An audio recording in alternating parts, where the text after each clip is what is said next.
And that physical and cultural transformation creates the perfect disguise because eventually the climate crisis does hit. Right on schedule. The famine devastates Canaan, and the geopolitical reality forces his starving brothers to walk right to his doorstep.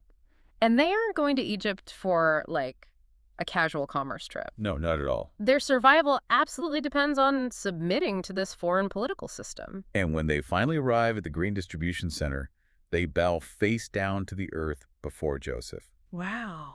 It is the literal fulfillment of the childhood dreams that made them want to murder him decades earlier.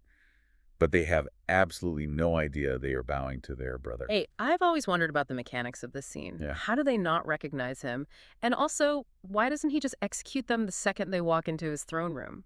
Well, there are a few reasons. Because some people claim he recognized them through some sort of divine intuition, but the sources point out this asymmetry of knowledge is entirely natural, isn't it? It is entirely grounded in the physical reality of the situation. Think about it. He is much older now. He is dressed in royal Egyptian regalia. Right, the eyeliner and the linen. Exactly. He is speaking a different language through an interpreter, creating this massive artificial barrier between them. But the most crucial factor in their blindness is psychological. Which is what? They firmly believe he is dead. You do not look at the second most powerful man in the known world and see the terrified teenager you threw into a dry well 20 years ago. That's a great point. You just wouldn't compute that. Exactly.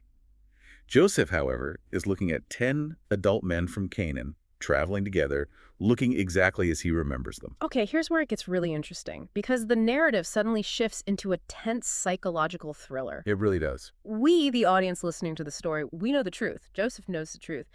But the brothers are completely in the dark. And instead of revealing himself, Joseph actually leans into the disguise. He accuses them of being foreign spies. Yeah, he speaks to them harshly. He throws them into an Egyptian prison for 3 days.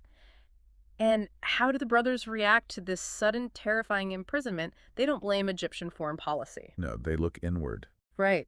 They immediately interpret their current suffering as this cosmic punishment for what they did to Joseph decades ago. Reuben turns to the others and says, "Didn't I tell you not to sin against the boy? Now his blood is being required of us." If we connect this to the bigger picture, we see a profound psychological reality here. The past returns because the present crisis forces it to the surface. Oh, I like how you phrased that. Joseph's physical absence did not erase his brother's guilt. It merely preserved it in a time capsule. For 20 years, they have lived with this dark family secret. Just carrying it around. Exactly. And now, their deeply private traumatic history is colliding head-on with Egypt's national